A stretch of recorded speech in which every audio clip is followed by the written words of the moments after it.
Сакаш да ти раскажам една приказна? Ке се расониш?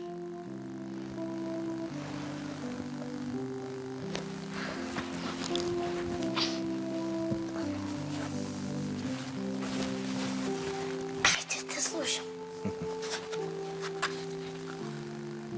Некогаш, одамна, си биле цар и царица. Тие секој ден велеле: кога би имале едно дете. Но, никако не можеле да добијат дете. Еден ден, додека царицата се капела, од водата излегла една жаба и рекла: твојата желба ќе се исполни. За неполна година ќе добиеш керка. И навистина, царицата родила прекрасно девојче. Царот бил пресреќен и направил голема забава. Ги повикал сите роднини и пријатели. Ги поканил и мудрите самовили, за да бидат добри и наклонети кон девојчето. Во тоа царство живееле 13 самовили. Царот имал само 12 златни чинии, па затоа 13-тата самовила морала да остане дома. Кога забавата била при крај, самовилите го дарувале девојчето со понекоја убава особина. Првата со добрина, втората со убавина, третата со богатство. Другите самовили го дарувале девојчето со се што може да се посака убаво на овој свет. Во моментот кога 11-тата самовила го дала својот дар, одеднаш се појавила 13-тата самовила, таа што не била поканета. Сакајки да се одмазди, рекла: кога девојчето ке наполни 15 години, да се боцне навретено и да падне во 100-годишен сон. И што се случило потоа? Кога 12-тата самовила го слушнала ова, рекла: девојката ќе се разбуди од длабокиот сон ако ја бакне некој што е влюбен во неа. Царот се исплашил за својата керка и наредил да бидат изгорени сите вретена во царството. А на девојчето му дале име Трнорушка.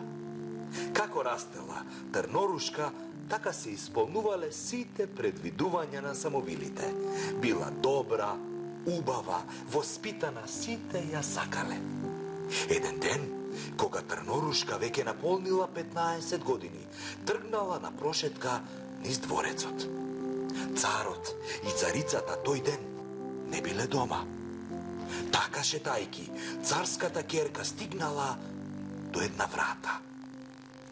Ја отклучила вратата и видела непозната баба, како вредно преде со старо вретено.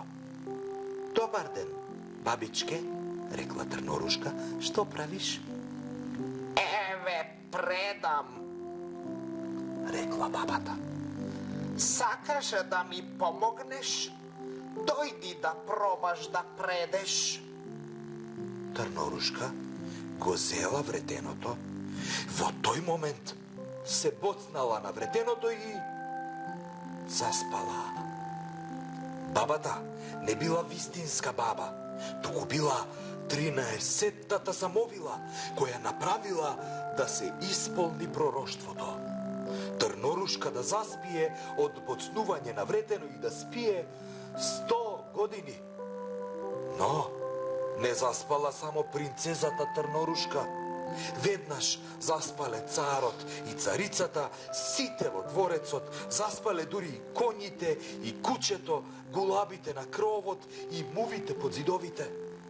Заспал и огнот, и куварот кој токму тогаш сакал да го казни својот помошник.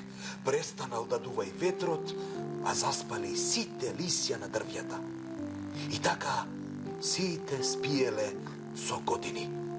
Околу дворецот почнал да расте огромен трновит жбун, кој секоја година бил се поголем.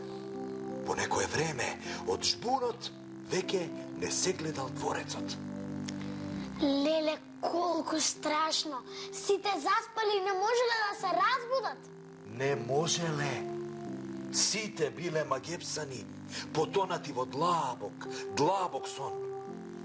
Приказната за убавата заспана царска ќерка Трнорушка се расширила секаде низ светот.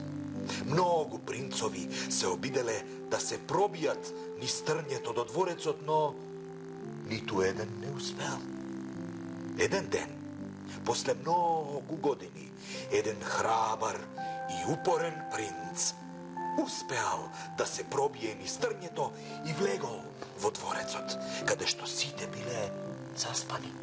Толку било тивко, што можел да го стушне својот стив.